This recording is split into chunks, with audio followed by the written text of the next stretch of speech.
Hola, buenas. Quería comenzar un nuevo video. Esta vez vamos a hablar acerca de un término específico que me llamó la atención, como lo trataban en otros lados.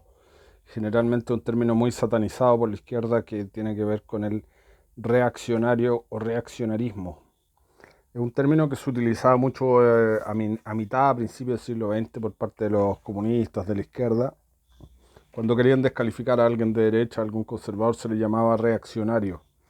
Reaccionario en general, esto viene de la Revolución Francesa, ¿no es cierto? La reacción a la Revolución Francesa fue un movimiento gestionado a partir de obviamente, como dice su nombre, de la reacción frente a un movimiento revolucionario que pretendía e intentó cambiar absolutamente todos los parámetros conocidos en la Revolución Francesa, ¿no es cierto?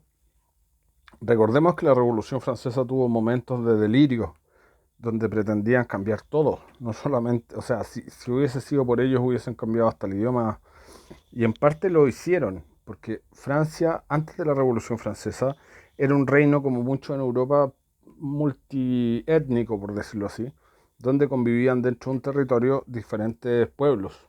Estaban los vascos, los bretones, estaba la gente del sur de Francia que hablaba la lengua de Oc, la Occitania, estaban los sardos de Cerdeña, ¿no es cierto? Habían como 8 lenguas en Francia. Algunas zonas hablaban alemán. Tenemos entonces vascos, catalanes, sardos, bretones, occitanos, alemanes y franceses. Y hablantes de francés, obviamente. Hasta ese momento no existía el concepto nacionalidad como se conoce actualmente, y por lo mismo lo que unía a lo que se llamaba un país era el rey, la imagen del rey, una especie de contrato que había entre la ciudadanía o el pueblo llano hasta ese momento y la majestad del rey, donde había una especie de contrato, ¿no es cierto?, como lo decimos, y ese contrato no era exactamente igual entre todos. Esto es bien interesante porque esto se ha rescatado mucho por muchos pensadores conservadores. La misma diversidad que existía dentro del Reino de Francia hacía que, a pesar de que ellos no tenían un sistema foral o de fueros como en España, sí existían cosas parecidas donde cada zona, cada comarca, cada región tenía distintas, no digamos privilegios, pero sí distintas formas de tratarse con la monarquía, porque eso venía de mucho tiempo antes de la Edad Media, donde habían contratos reales, contratos escritos, no esta construcción social llamada el contrato social que inventaron justamente los rusonianos y parte de los libertarios, perdón, de los liberales y de los jacobinos de la Revolución Francesa, cuando se empieza a hablar acerca del contrato social. No, estos eran contratos reales entre comarcas, ciudades, aldeas con respecto a su señor feudal o respecto al rey de Francia. Entonces dentro de eso existía un marco de respeto hacia las identidades locales, hacia la diversidad local, etcétera. Esto es bien importante porque también yo conozco mucha gente de derecha que es absolutamente jacobina en su concepción de Estado. Y esto es una de las razones principales por la que yo siempre digo que el nazismo no tiene nada que ver con la tradición de la derecha. Y ojo, los nazis mismos nunca decían que eran de derecha. Esto es un invento de la izquierda histórica y sobre todo posterior a la Segunda Guerra Mundial, donde se intenta aliar a los fascismos, aliar mentalmente a los fascismos con la derecha. ¿No es cierto? Se les intenta meter en el mismo saco. ¿Por qué? Porque los fascismos fueron derrotados en la guerra, entonces querían perjudicar de alguna manera a la derecha vinculándolo con ellos, cuando es mentira. O sea, régimen más de derecha histórico que Estados Unidos no existe, ¿no es cierto? Con una potestad absoluta en la propiedad, ¿no es cierto? Donde la propiedad es prácticamente la libertad de expresión y la propiedad son las bases fundamentales de lo que se llama Constitución de Derecho Americano. Y eso no tiene nada que ver, por supuesto, ni con el nazismo, ni con el fascismo, ni con el franquismo, ni con nada por el estilo. A pesar de que, como digo, a veces el franquismo sí tuvo etapas más fascistas y luego etapas más que podríamos llamar de derecha. De ahí viene esta gran confusión y en España es fundamental porque en España prácticamente todo el mundo entiende que el fascismo como algo de derecha porque el franquismo tuvo primero una etapa fascista y luego una etapa que podríamos llamar neoliberal de derecha cuando no es lo mismo, digamos. No existía ni siquiera una continuidad legal, ni de sistema económico, ni nada. El año 1957 Franco cambia totalmente su línea ideológica, sobre todo económica, y comienza un régimen ya pro mercado. El año 57, y él está en el poder desde el 38, o sea, 19 años duró con un régimen especie de autarquía semifascista, ¿no es cierto?, que condenó a España a muchos años de atraso, con respecto entre otras cosas, por ese sistema autárquico además por otros temas como que no recibió fondos de ayuda norteamericana que sí se repartieron por todo el resto de Europa, ¿no es cierto?, en el contexto del Plan Marshall. Bueno, retomo el tema. La reacción, lo reaccionario entonces no tiene nada que ver con el fascismo, eso en primer lugar. Que estas son típicas falacias que utilizan los comunistas para mezclar, porque los comunistas son expertos en semiología, en semiótica y en construir realidades a partir de las palabras, que es un pensamiento muy posmoderno, pero que es un pensamiento que también tenían mucho en consideración los nazis. Y esto me gustaría también adentrarme en esto. Los nazis eran antitradicionales y los nazis no apoyaban realmente ninguna tradición real.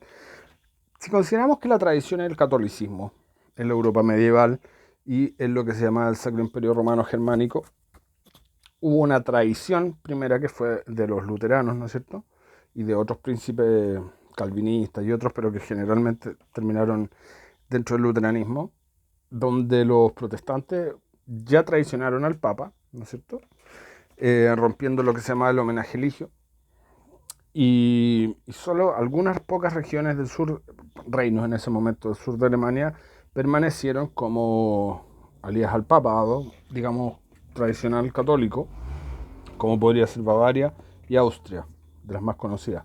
Austria, por su lado, siguió, digamos, como una especie de estado premoderno y siguió manteniéndose así, tal cual, como era Francia antes de la Revolución, es decir, un gran y vasto conjunto de reinos que debían su lealtad a la familia Habsburgo, no al país de Austria.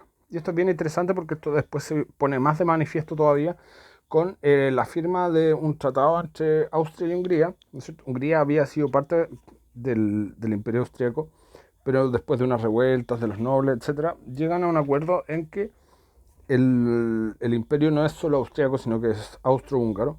Y las pocas cosas que tenían en común entre todos esos pueblos era, uno, el catolicismo y dos, el respeto y la fidelidad a la familia Habsburgo.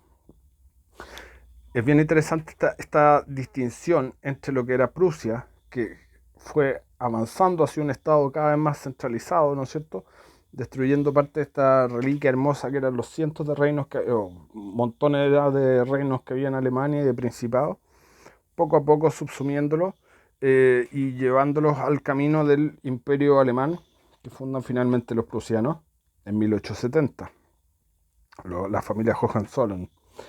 Y bueno, y esto demuestra las dos visiones que hay entonces entre lo que es una idea moderna, que es el Estado moderno encarnado por Prusia, y el Estado tradicional preestatal, digamos, una unidad preestatal, que es el reino de los Habsburgo, del Imperio Austrohúngaro. Y eso es bien importante y bien interesante porque Hitler, a pesar de que era nacido en Austria, era muy admirador de lo que había sido Prusia. Por lo tanto, un modernista. Y por lo tanto, como seguidor del modernismo, él consideraba que lo alemán se definía por el lenguaje, o por la raza en este caso, y no por la religión. La religión había sido históricamente el divisor o la unión de reinos, digamos. Existían en la antigüedad reinos con distintas etnias, pero que tenían una fe común y una lealtad hacia un rey determinado, ¿no es cierto?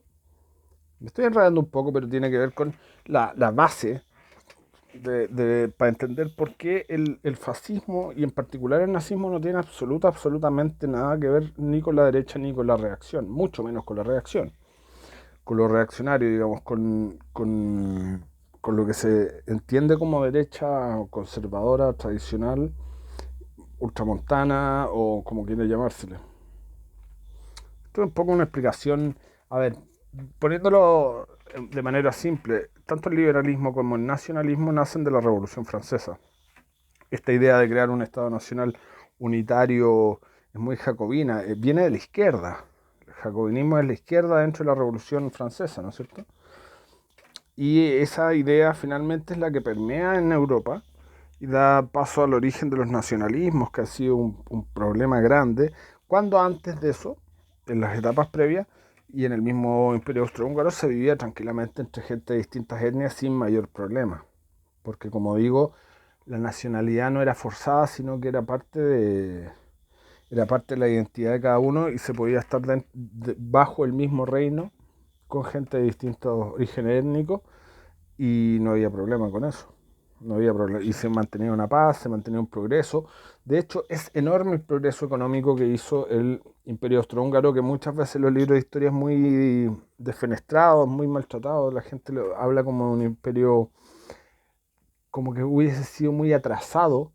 Y esto es porque es gente ideologizada la que ha escrito la historia, ¿no es cierto? Es gente modernista, que lo ve como un remilgo del pasado, pero cuando era todo lo contrario. La tradición fue muy favorable a la innovación. Puede parecer contradictorio, pero no lo es. En términos económicos, el Imperio Austrohúngaro tuvo un crecimiento espectacular en la segunda mitad del siglo XIX, sin necesidad de expandirse a colonias extraeuropeas, a diferencia de Inglaterra, a diferencia del Reino Unido de Francia. El Imperio Austrohúngaro logró un tremendo desarrollo en las zonas que pertenecieron a ellos, y eso se ve hasta el día de hoy.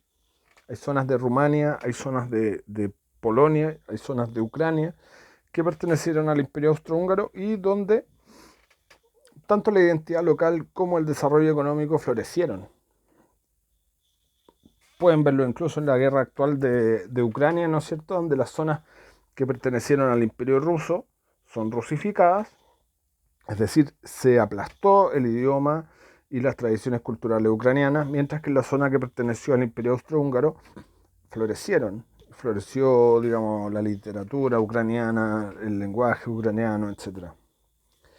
Y ni hablar del aspecto económico. En Polonia, por ejemplo, muchas de las zonas más ricas de Polonia están en el sur, que era justamente lo que perteneció al Imperio Austrohúngaro.